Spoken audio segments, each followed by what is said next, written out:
السلام عليكم. بسم الله الرحمن الرحيم. تخيلوا ان شيخ الازهر احمد الطيب حتى الان ما اداش فريضة الحج.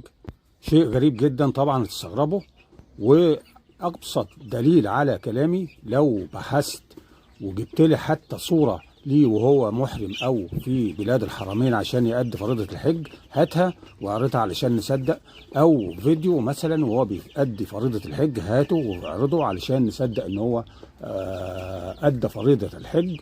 او حتى مجرد خبر بسيط ان هو راح الاراضي المقدسة علشان يؤدي فريضة الحج، هات لنا هذا الخبر عشان نصدق. لكن بالبحث لن تجد اي دليل، اي شيء يدل على انه ادى فريضة الحج. ده شيخ الازهر الشيخ احمد الطيب. طبعا الناس هتتفاجئ وتتصدم من الكلام، لان في ناس كتير جدا تابع الصوفية اللي هي يعني عقيدتها مبنية على تخريب العقيدة الصحيحة وعقيدة التوحيد الإسلامية الصحيحة.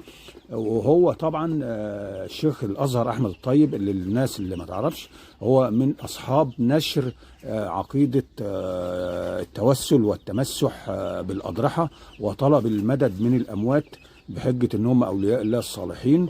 وعندنا موضوع حكاية اولياء الله الصالحين دي عاملة مشكلة لمسلمين كتير جدا، وبتخرجهم ممكن توصلهم للشرك بالله. لان ابسط دليل مثلا على ان الموضوع ده بيوصل للشرك بالله، عندنا مثلا سيدنا الحسين، ده اقرب واحد متأكدين منه ان هو من آل البيت، لانه حفيد الرسول عليه الصلاة والسلام.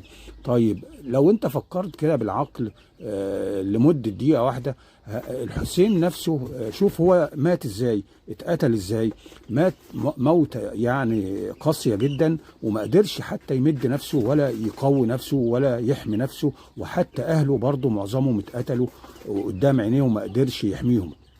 يبقى بالتالي انا مثلا كمسلم عادي اروح اطلب منه المدد ازاي وهو ما قدرش حتى يمد نفسه ولا يحمي نفسه؟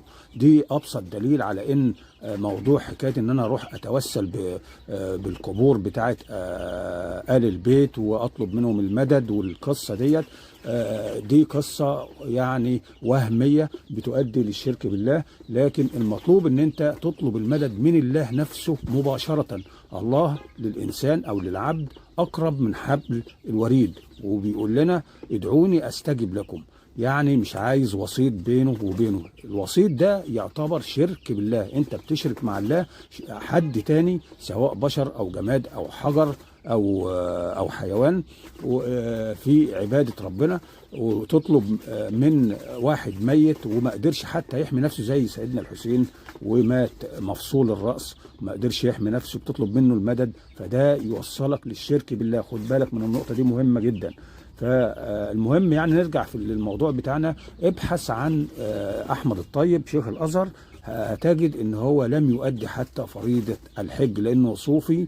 الصوفية مبنية على تخريب الاسلام وليس بناء الاسلام. وزي ما في ناس كتير بتعتقد وبينخدعوا في المناظر وفي الاسم، يقول لك الطيب الحساني مش عارف ايه ومن آل البيت. آل البيت ما هو حتى ما اداش حتى فريضة الحج. وابحث لو لقيت اي دليل على انه ادى فريضة الحج، هاته واعرضه علشان نصدق. ده كان الموضوع علشان تنبيه، علشان ما تنخدعش في ناس ويضللوك وتفاجأ نفسك ان انت في يوم القيامة دخلت مثلا النار بسبب هؤلاء، وتطلب من ربنا ان هو يضاعف لهم العذاب علشان ضللوك، فهيرفض طلبك وهيعذبكم انتوا الاتنين بضعف العذاب. ارجع للقرآن هتعرف الموضوع ده وهتتأكد ان كلامي مظبوط. والسلام عليكم ورحمة الله.